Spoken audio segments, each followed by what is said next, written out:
All right, everybody, good evening and good morning to those here in Israel and those in the United States. We are going to continue with chapter 19. In order to understand what's coming up, because it's a continuation, let me just kind of give you a thumbnail of what we did last time, which was a review of the time before, since it had been a couple months.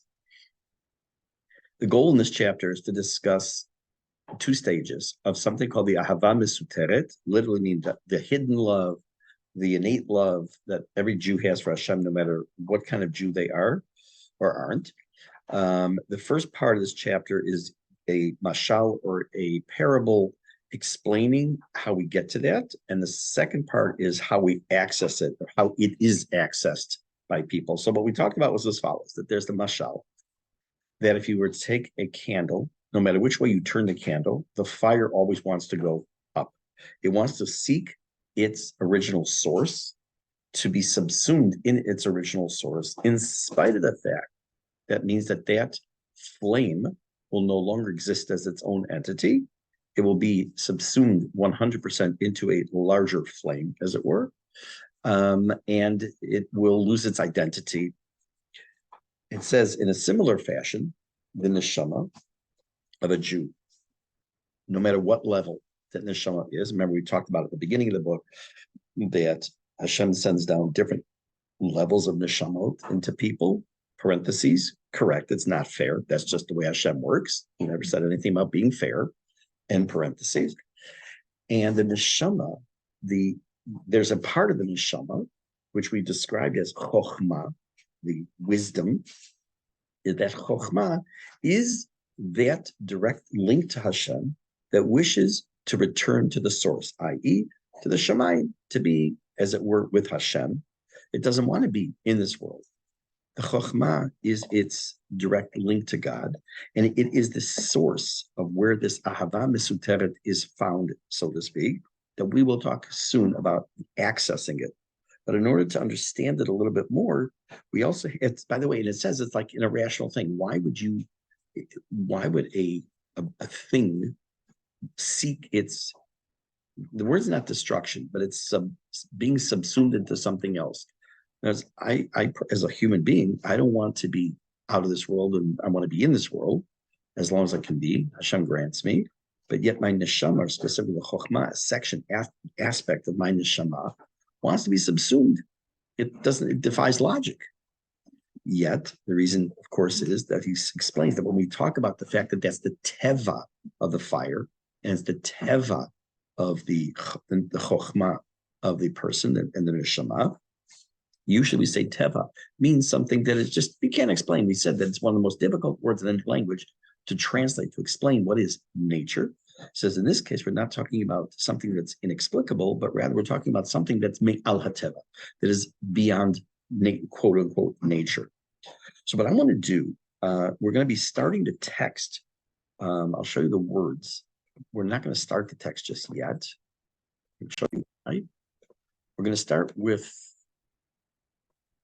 I might read this to you in a minute, but where we left off are the words "V'zehu klal b'chol sitra de kedusha," which is a few lines in, depending on what you're using as far as your text.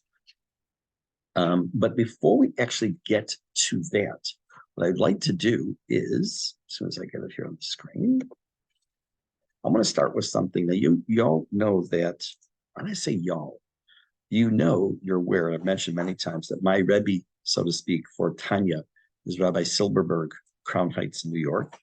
Listen to hundreds and hundreds and hundreds and hundreds of hours of him.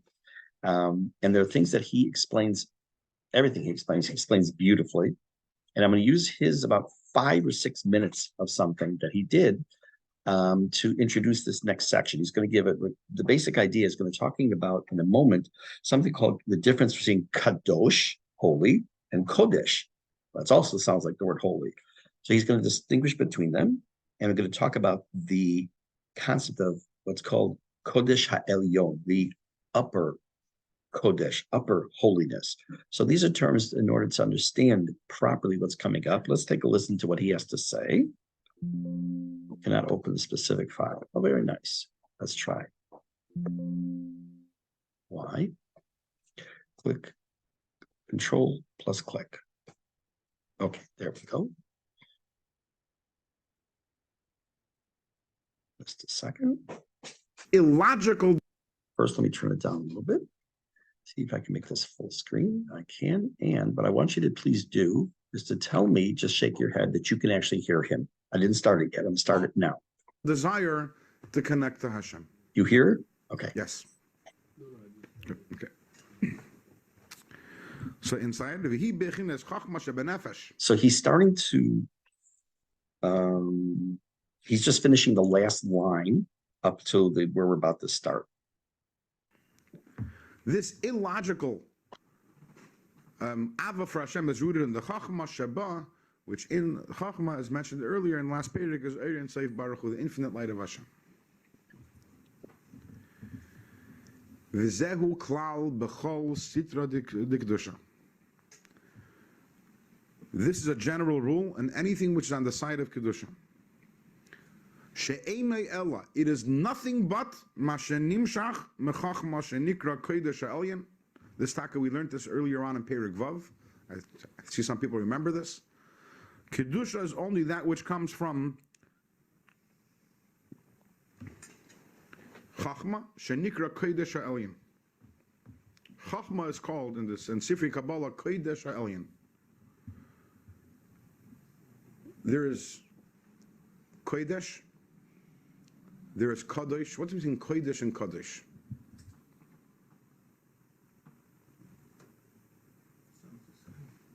You're Israeli. What is between kodesh and kadosh? Kadosh is in the past. Kadosh is an adjective. Something is kadosh. You're not when you're saying kadosh, you're not talking about holiness itself. You're saying something which is holy. So a person can be kadosh. An object, kodesh is a noun. It's not an kadosh. You're following what I'm saying? Kadosh is an adjective. Kadosh is an adjective. Kodesh is a noun. Kodesh is a description of holiness itself. What's the difference between kodesh and kedusha? Kedusha also davar shebi kedusha. Kedusha is also it's an adjective because the word itself is not kedusha. The word itself is kodesh. So we say Shabbos kodesh, not Shabbos kadosh, which is interesting. About Shabbos, so right. So how does that? That's a good question, and I have a feeling it's talked about somewhere because it logically should be Shabbos Kedosha or something, right? What is Shabbos? It's a good question. But in general, in Sifrei Kabbalah talks about Kodesh Mila Bigarmei, which the word Kabbalah means the word Kodesh is a word for itself. Kodesh, it's a noun. It's not appended as opposed to an adjective, which is always describing something, and that's why it really shouldn't be Shabbos Kodesh, because Kodesh is a word when it's appended to something, it becomes Kadosh or Kedusha. Because we say Torah HaKadosha, but we don't say Shabbos. Right. Can you imagine saying Torah Kodesh? That wouldn't. Say that. Right. So it's you ever. Shabbos Kodesh. And I'm sure there's a reason why. I just don't know it, but I'm sure there's a reason why we say Shabbos Kodesh. So when in Kabbalah it talks about, it describes Chachma as Kodesh HaElyon, that means Chachma is holiness. Everything else can be Kadosh. Chachma is Kodesh. Right, so in other words, how does everything become holy? When it's infused with Kodesh. Whatever is infused with Kodesh becomes Kadosh. Following? In other words, just to add, and he's going to say, in order for something to have some level of Kedusha or holiness, the root of that will be from the person's chokhmah. Okay, that's what it. If you can picture this again, we're not talking something physical. We're talking something spiritual. That the chokhmah, the essence of one's wisdom, that connected to Hashem itself is kodesh, is itself a noun of holy. It is holiness. Anything that has infused or becomes infused with some level of Kedusha is because if you can picture almost like these beams, so to speak, of Kedusha get sent from the Chokhmah to make something holy. Let's hear what he says. Anything which receives from Chokhmah also attains holiness, but the source of all holiness is Chokhmah, which is Kodesh HaElyon. Now, what does the word Kodesh mean? What does the word holiness mean? Kedusha. So kedusha means, we know that in Hebrew it means to be something which is separate. It's even also used in other contexts. Like kiddushin, or even in kalipa ways, like kadesha. Another, it means something which is separated. Yeah, set aside. So what do we usually associate with? So if a person who's a parush, a person who's an ascetic, who separates him or herself from physical and material, and doesn't eat that much, and doesn't sleep that much, and is not into the cars and the money, that's holiness. But as we all understand, Ein Kodesh Ka Hashem, the ultimate Kedusha is Hashem. The ultimate Kedusha is Hashem. Because at the end of the day, as much as we try to separate ourselves from the material world, we're still part of the material world. So the ultimate Kedusha is Hashem Taka. Torah, which is one with Hashem. Ein Kedusha Ke Kedusha Sa Torah. Because these are things that are Taka, above and beyond. So how do I become a Kodesh, really? If I connect to Hashem. That's the only way. If I can connect. And how do I connect to Hashem? I can't connect to Hashem through my Bina. It's by going through the Chachma, through the above logic, through the connection to Hashem, which is not about me. That's when I become Kodesh also. So, Okay, so let me bring us back here. Unshare and start sharing. We're going to go back now to the text and try to see this inside the text and see what he was referring to. Oops, wrong one, this one. Okay, let's go back to the beginning and read first. I'm not going to read this. Change my mind. Okay. So that's pinned. Okay, good. So, okay. Vizehu klal b'chol sitra v'kedusha. Now, some of you will say, wait a minute, the word sitra automatically has a bad connotation. Remember, we talk about sitra achra, and we've yet to really say sitra de kedusha much. Sitra just means side. So again, the sitra achra meant the other side, which we defined as anything that's not kadosh. It's used colloquially as the sitra achra, which could be the satan, the yetzer hara. But again, the terminology used in Tanya, when you talk about sitra achra, in general, it just means something that's not kedusha. So, but now we're talking about the side of actual kedusha. Where does it come from? This is a general rule when it comes to sitra de kedusha. She'eno elama shenimshach mechochma shenikra kodesh ha'elyon. Anything that has any level of kedusha to it, the source for that kedusha comes from the chokhmah of a person. I'm just going to keep saying chokhmah. It means wisdom in English, but that's not a necessarily good translation. But that's the source of which is kodesh, the noun, as he explained, it's kodesh. And so forth. That is that chokhmah, that kodesh, is completely subsumed to Hashem, which is called the Or Ein Sof Baruch Hu, or the eternal supernal light, the infinite eternal light. So again, in layman's terms, not in the words of Tanya, that the connection, as I said before, that we have to Hashem, we have, again, picture Chokhmah, Bina, and Da'at. We talked about that a long time ago. There's the three layers, so to speak. Again, we're talking completely spiritual. Three layers in our neshama. The chokhmah is the highest level, and that chokhmah connects us to Hashem. That's where the source of kedusha emanates from, to things that we do, things that we are able to infuse with kedusha. I'm just going to give you an example. It may not be a good one. I take a piece of leather and I make it into tefillin, which I don't know how to do, but let's assume I do. And my chokhmah has helped to infuse that piece of leather for something to be on a higher level. And that comes from my chokhmah and makes that connection to Hashem, so that when I put it on and I do the mitzvah of tefillin, then that again connects me directly to Hashem through my chokhmah. Picture it almost like a sunbeam, if you will. Ve'ino davar bifnei atzmo kanal. It's also not something by itself. It does not, the chokhmah of a person does not have its own unique identity because it is connected to Hashem. It is subsumed into Hashem. And therefore it's called koach ma. And again, we talked about this. I don't want to get into it again. We talked about it a few times, but it refers to the concept of complete nullification, as if to say, what am I? I'm nothing. That's what the Chokhmah Ki'ilu says. I'm nothing. All I am is I'm here as a vehicle for Hashem.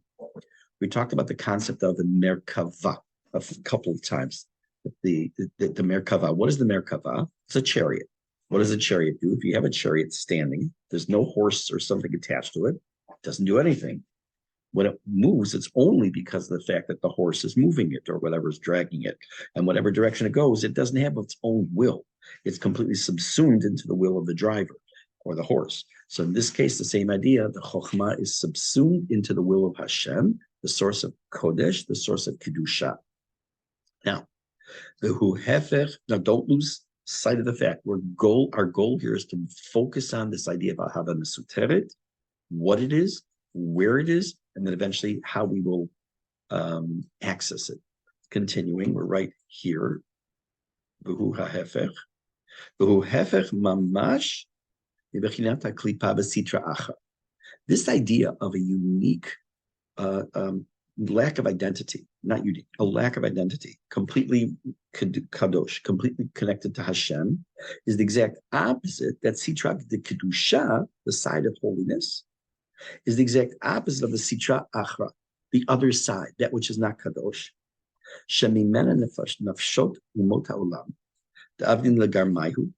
I'm just read a few words here and translate. Da'avdin legarmayhu v'amrin hav v'haliteni v'yot yesh v'davar b'fnei atzmo kanal hefach b'chinat ha'chochma. That's a lot of words. Let me explain what it means. This is the opposite. The kedusha is one thing that has its complete nullification to Hashem. Again, our connection to Hashem. It wants to do exactly only what Hashem wants. It helps to infuse kedusha into things. The sitra achra, that which is not kadosh, is the opposite concept. It is all about the ego. It's all about what I want to do, which is that which we will find in the non-Jewish nations of the world that do things for their own preservation, for their own needs, who say, give. We're going to see what this means. And haliteni, some of you will recognize that word from when Esav said to Yaakov, haliteni amin adom adom, give me this red soup. And to be a yesh, to be a thing. Remember in Chassidut, we talk about the concept of yeshut. That's the ego, that's the I, the thing, the me. That it is the exact opposite of chokhmah. Meaning, what's he saying, again, in simple terms? What he just described till now is there's this thing that we have in our neshama called chokhmah. That chokhmah is kodesh elyon. It is the highest form of kodesh that we have. It is our direct connection to Hashem. It is what allows us to infuse things with kedusha. That's the sitra de kedusha. The sitra achra, the other side of that, is the ego. It's that which has is not subsumed. It is not nullified. As a matter of fact, it's the opposite. It only is looking out for me, as is, for example, in the non-Jewish world. What does that mean? I mean, all the non-Jews are no good. They only look out for themselves because they don't have the nefesh elokit and they don't have the chokhmah elyon that we have. That means that they are drawing their spirituality. They're drawing their idea of preservation, whatever it might be, from something that's not kadosh. They don't have that ability to reach that. What happens when a person converts? When a person becomes Jewish, they're infused with this. But when they are not Jewish, and we're going to see what Rav Steinsaltz says in a second about this idea. They can't. It's so he's painting a picture of two opposites: the chokhmah / kodesh / nullification to Hashem, again, which where kedusha comes from. On the other hand, the ego, the sitra achra, where it's about self-preservation. We say, wait a minute, there are plenty of Jews that are like that also, right? That they have that same, we're going to get there. So hang in one second, because he's building his case now. Remember, we're building towards Ahava Mesuteret. Let's take a look. You see, I made it red here. The Avdin Legarmayhu, hav, they do for themselves, for their self-preservation. They say hav, which means give. The haliteni, literally the haliteni doesn't just mean feed me, it means like shove that food in my mouth. Liot yesh, to be yeshu, to be a thing as opposed to subsumed to God. V'davar bifnei atzmo, kenezkar la'el, as we mentioned earlier, hevach bechinat ha'chochma, the opposite of what chokhmah is. Chokhmah is nullification, it's kodesh, etc. This is the opposite. So let's take a look at what Rav Zatzal says to us about this. I'm going to start right here. Hahevdel ben kedusha. By the way, for those of you who don't always attend the class or maybe just see sometimes on video on YouTube, when we finish a chapter, before we go to the next one, there's another Rav who we see his like a 5-minute summary of every chapter. Beautiful English, beautiful summary. So if you feel at points that you're getting a little bit lost or my explanation of some of these topics is not as clear as it should be, hang in there. First, it'll become clear as we move through this chapter. And then when we finish it, you'll get the summary. I have Del ben Kedusha v'Sitra Acha, the difference between holiness and Sitra Acha. Shelo begilu yehen achitzonim is not an external thing. It's actually a very, very fine line between Kedusha and Sitra Acha. Because of this, when we're talking in Masechet Avot, Pirkei Avos, as we say, you'll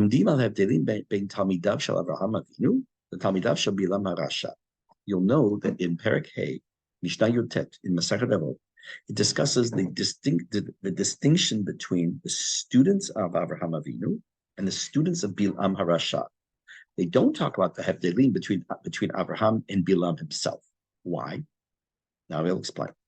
A Hevdel ben Avraham Avinu u Bilam Harasha atzma hu b'tzdadim mesuamim dak. The differences between Avraham and Bilam, very fine line.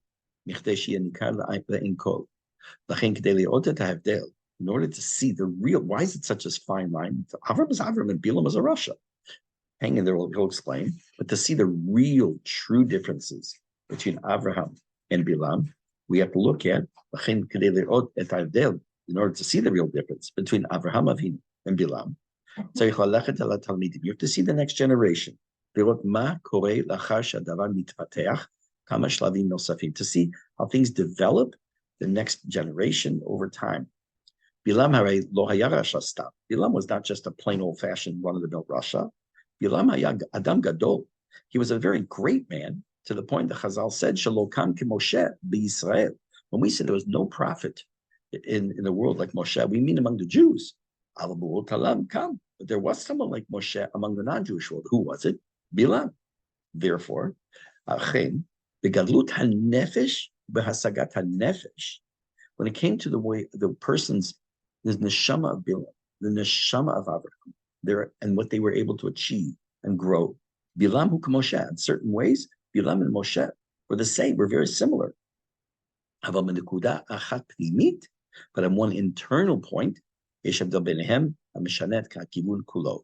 one factor that changes, that's like we say a vector that completely changes the whole picture. Moshe hu ha'anav mikol adam. We know that Moshe was the most humble of all men.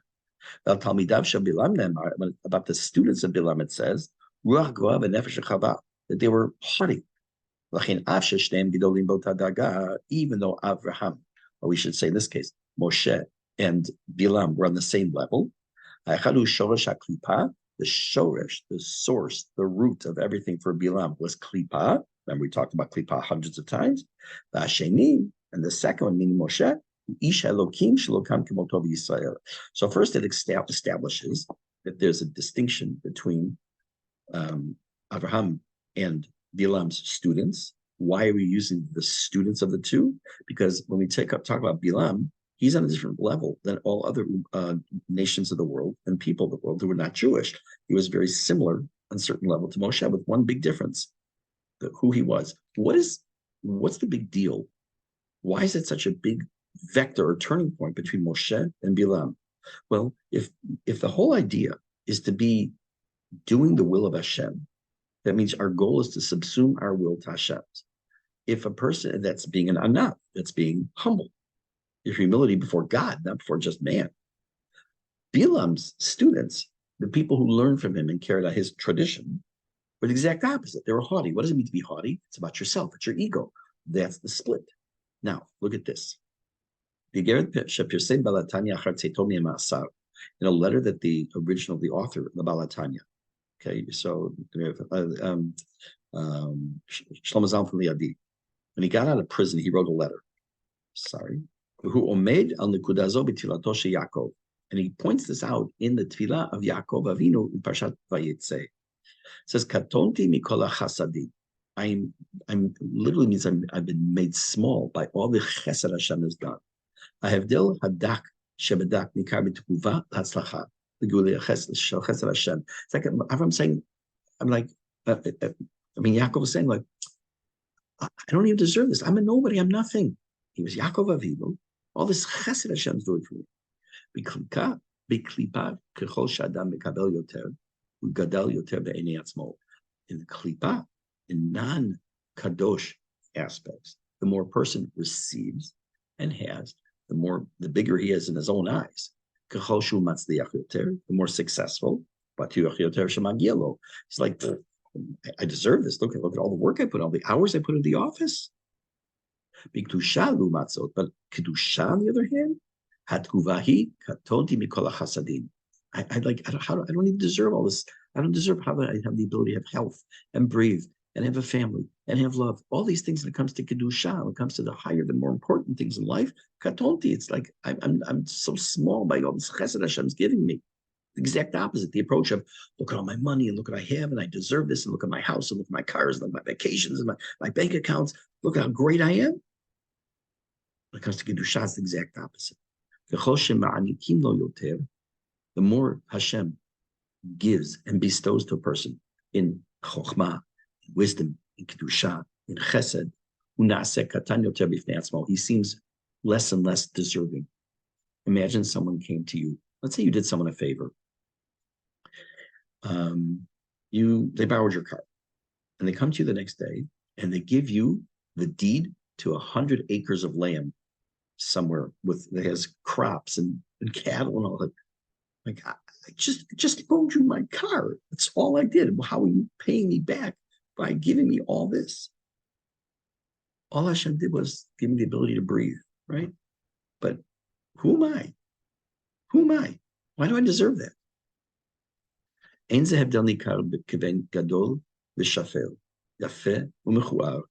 It's not, we don't see this difference when it comes to the difference between someone who's great, someone who's lowly, someone who's handsome, someone who's ugly.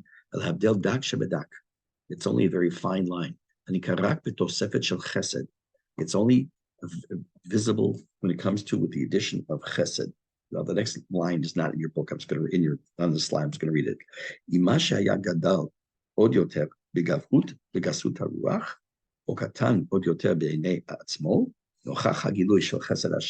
The way a person feels about themselves and projects about themselves will also show the revelation of Hashem in them. What does that mean in normal English? A person who's like, look at what I've accomplished. Look how fabulous I am. Look at all my money. Look at me. It's about the ego. We know that does not have a lot of Gilui Chesed Hashem in him. There's not a lot of revelation of Hashem's Chesed in that individual. A person who maybe in spite of everything they have is like, I don't know what I did to deserve all this. Like, this is unbelievable. Or whatever a person accomplishes, their approach is very different. That's the revelation of Hashem. I've told this story more than once, but I don't know if I've told it in this particular class. There was a man in Chicago, Dr. Walder, who in the early 90s, I think, was getting involved in a brand new technology. And he started a company. And in a very short amount of years, he became extremely, extremely wealthy. You may have heard of the technology. It's called DNA. He was one of the earliest people in the United States to get into the world of DNA. And he had a company called DNA Technologies, which, as you would obviously understand, he became a multi-gazillion. And there was a march in Washington many years ago, on April 15th. I forgot the exact year. I don't remember the date because it's tax day. And there were people that came from all over the United States to the mall in Washington to to protest against the Arab world and the whatever it was, and in half of Israel and all. There are hundreds and hundreds and hundreds of thousands of people that came, and I happened to be zocha to take a group in Chicago. I was happy if I could have taken 10 people. We ended up being, I think, 90 that went to Israel, to the mall in Washington. We flew in to Baltimore. We took the train. We got off in Washington. We went to the mall, went back on the train, went back to the plane, went back home to Chicago in one day. It was an amazing experience. While I was there, an employee of Dr. Walder came over to me, recognized me. He had come not with our group. He said, Dr. Walder wants to send a check to your show for $5,000. I said, why? He said, because he wants you to use it towards Israel activism. He sees you're an activist for Israel, and he wants you to. He said, I said, who am I? I mean, how does he doesn't even know me. He's, and that's a lot of money. I mean, I'm happy to take it. I'm not going to refuse money from Israel activism. He said, Dr. Walder's perspective is Hashem has given him unbelievable amounts of money, and he has to give it away before Hashem takes it away from him. How does a person who could have it, he came from non-religious background, became about tshuva, how does a person have that perspective of their money?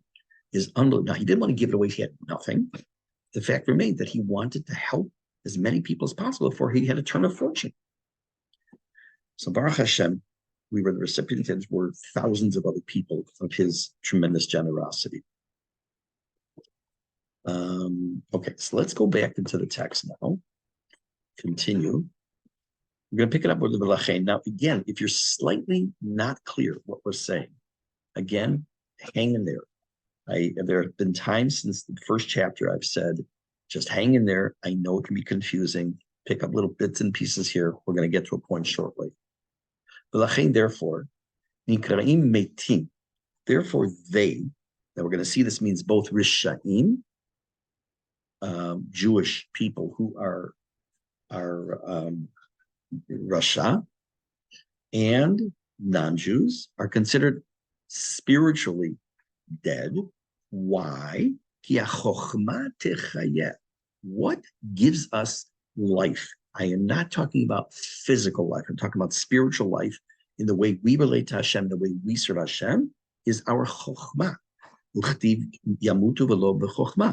So we know that there are a couple of psukim that tell us that what gives us the spiritual life, and what is life?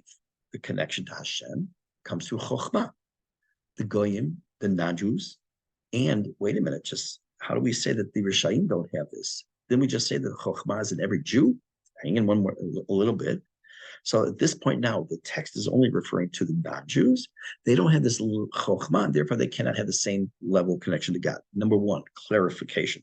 It does not mean a non-Jew cannot be spiritual. There are plenty of spiritual non-Jews. It does not mean a non-Jew cannot connect to Hashem. Of course they can connect to Hashem. But we connect, they say the old joke about, from Israel, it's a collect call to God, and outside of Israel, it's a long distance call. We relate to Hashem in a very different manner, completely different manner. There have been people over the years who have cast aspersions on the book of Tanya because of this sentence and another one much earlier. I think it was in chapter 1 or 2. I forgot which one. That basically seem to say that the non-Jews are no good and they don't have anything good and they're all about themselves. And that's not what it's saying at all. Now, having said that, let's see what he says and continues with. Let's move this up a little bit here, make it a little pretty. Okay. So the goyim who get their life source from klipa, remember that's not kedusha, they get it from klipa.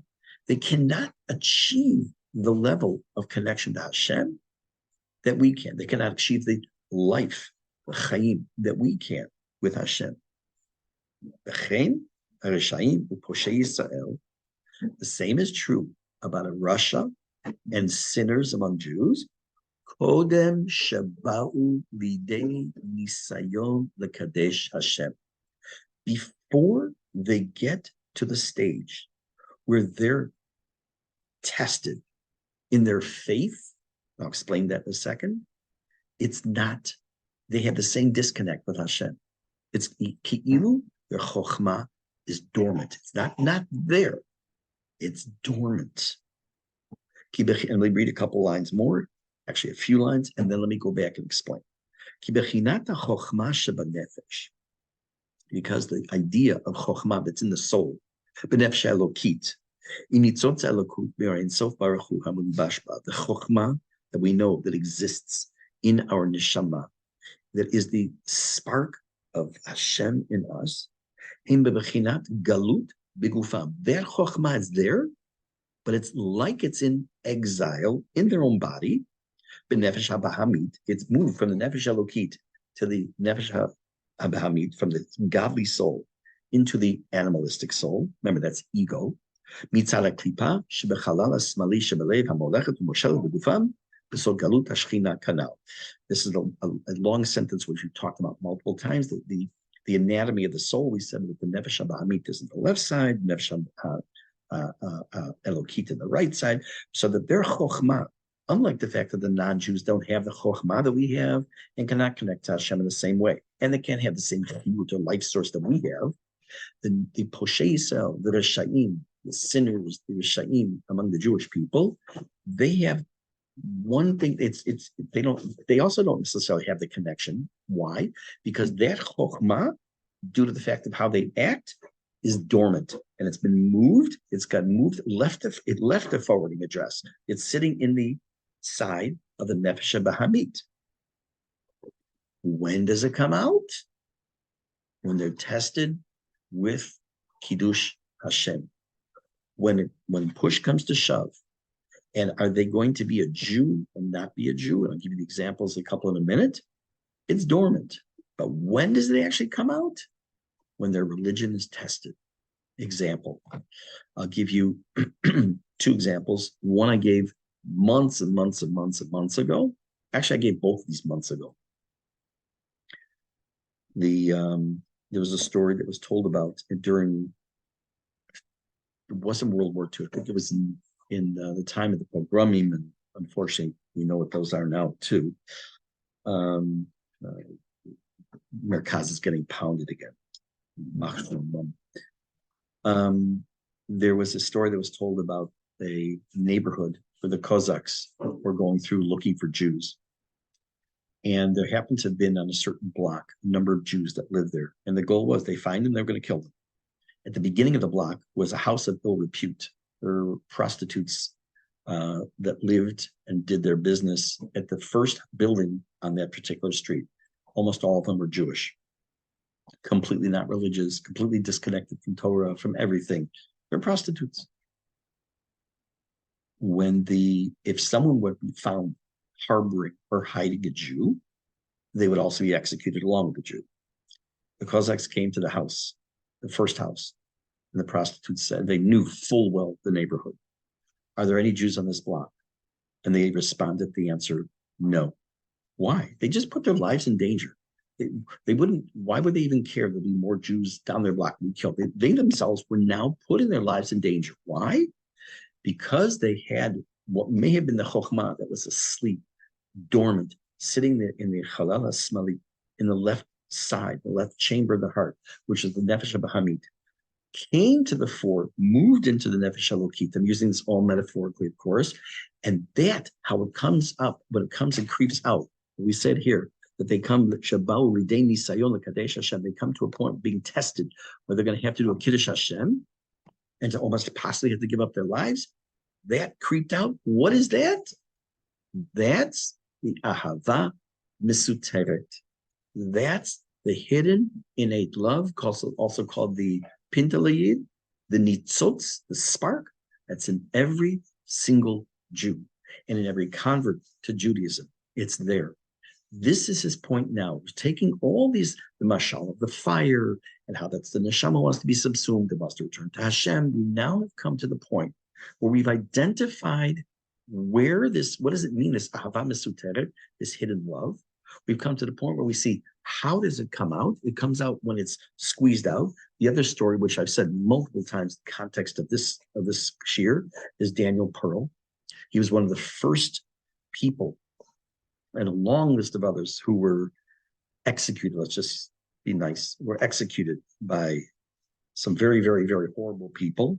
And he was not a religious person, had very little connection to Judaism. But the thing he chose to say when he was about to be executed is, I'm a Jew, and he's going to die as a Jew. That he says, my mother is Jewish and I'm Jewish, before they executed him. That's the nitzotz. That's the hava mesuteret. That is the love of God coming out, love of Judaism. That's the chokhmah. That's the kadosh elyon. That's the we'll get the right word here. Let's see. Let's see. Kodesh elyon. I knew I said it wrong. The kodesh elyon, the ultimate highest level of kodesh that we can have in the connection to Hashem. That's the hava mesuteret. I think I said enough tonight, but we wanted to make sure I got to this exact spot because